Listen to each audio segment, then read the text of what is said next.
علاقہ ماشاء اللہ دینی تعلیم کے لیے ایک مثالی علاقہ ہے، تو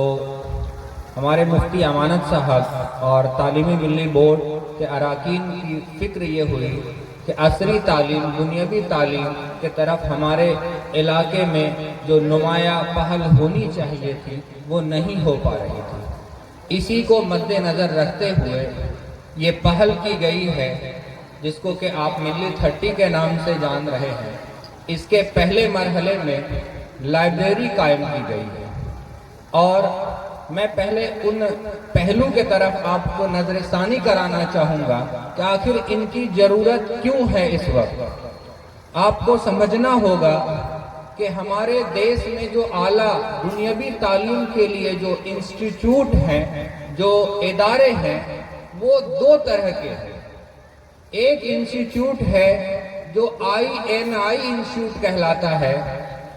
اور ایک آپ کا جنرل سرکاری انسٹیٹیوٹ ہے۔ یہ اعلیٰ تعلیم کے ادارے ہیں۔ اس میں INI انسٹیٹیوٹ پورے دیش میں صرف 159 ہے، اور دوسری طرف اعلیٰ تعلیم کے جو دیگر سرکاری ادارے ہیں اس کی تعداد ہے 52,627 تقریباً۔ لیکن آپ یہ جان کر حیران ہوں گے کہ دیش کے سکشا منترالے کا 52% بجٹ اس INI انسٹیٹیوٹ پہ خرچ ہوتا ہے، اور 52,627 انسٹیٹیوٹ یہ صرف اور صرف 48% کے خرچے پہ چلتا ہے۔ تو آپ INI انسٹیٹیوٹ، جس کا فل فارم میں بتا دیتا ہوں، انسٹیٹیوٹ آف نیشنل امپورٹینس، مطلب دیش میں اہمیت کے حامل ادارے، 52% سرکاری بجٹ ان پہ خرچ ہو رہا ہے۔ یعنی کہ وہاں جو بچے پڑھتے ہیں ان پہ سرکار کا ایک بچوں پہ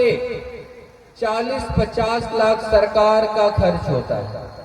یہ پیسے آپ کے اور ہمارے دیے ہوئے ٹیکس کے پیسے ہیں، اور ان پیسوں سے جو سرکار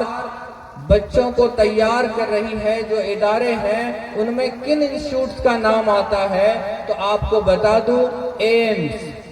IIM، IIT، NIT، IIIT، یہ وہ ادارے ہیں دیش کے، اور ان اداروں میں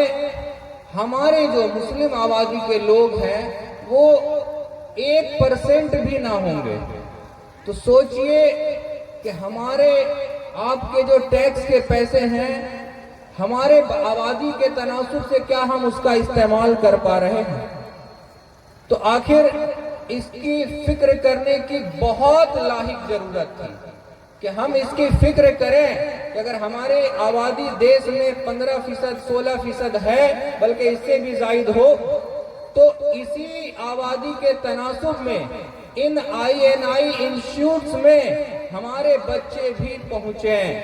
کہ وہاں بھی اگر اعداد و شمار ہو بچوں کا تو ابھی اکا دکا بچے، 1%، آدھا فیصد بچے ہمارے وہاں موجود ہیں۔ تو جب اعداد و شمار ہو وہاں کے بچوں کا تو 16%، 17% ہمارے بچے، بلکہ اس سے زائد ہو۔ اس کے لیے کرنا کیا ہوگا؟ اس کے لیے کرنا یہ ہوگا کہ 10th اور 12th کے بعد ان اداروں میں داخلوں کے لیے ایک امتحان ہوتا ہے، انٹرنس ٹیسٹ ہوتا ہے۔ جیسے اگر آپ کو IIT NIT میں ایڈمیشن چاہیے، جس کے لیے JEE مینس اور JEE ایڈوانس کا ایگزام ہوتا ہے۔ آپ کو ان اداروں میں داخل ہونے کے بعد بہت زیادہ فیس دینی نہیں پڑتی ہے، بلکہ اپنے بچوں کو تیار کرنا ہوگا کہ ان امتحان کو وہ پاس کر سکے۔ اسی کے لیے ایک فکر کی گئی ہے کہ ہمارے علاقے سے کچھ چنندہ بچوں کو چن کر کے، ان کو تربیت دے کر کے ان امتحانوں کو وہ پاس کر سکیں۔ لیکن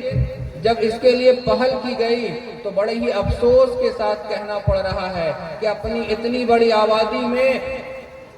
30 بچہ بھی نظر نہیں آتا جس کو کہ اس کے لیے تیار کرایا جائے، جبکہ آبادی کے تناسب سے 300 سے 400 بچے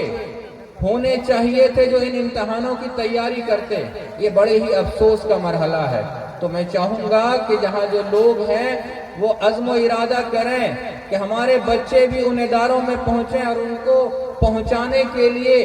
جو تعلیمی ملی بورڈ پہل کر رہا ہے اس کا پہلا مرحلہ شروع ہو چکا ہے ماشاءاللہ، کہ آپ کے ڈاکٹر فروخ صاحب کے سامنے تیسری منزل پہ ایک لائبریری کا قیام کیا گیا ہے تاکہ پڑھنے کا ایک ماحول بنایا جا سکے۔ وہاں جو ہے 5 کمپیوٹر کا انتظام ہے جو وائی فائی کے ساتھ جو ہے لیس ہے، اور پڑھنے کے لیے بہترین انتظام ہے، اور کوشش یہ ہے کہ جن بچوں کو جس بھی طرح کی جو سہولیت فراہم کی جا سکے، چاہے ٹیچرز ہو، چاہے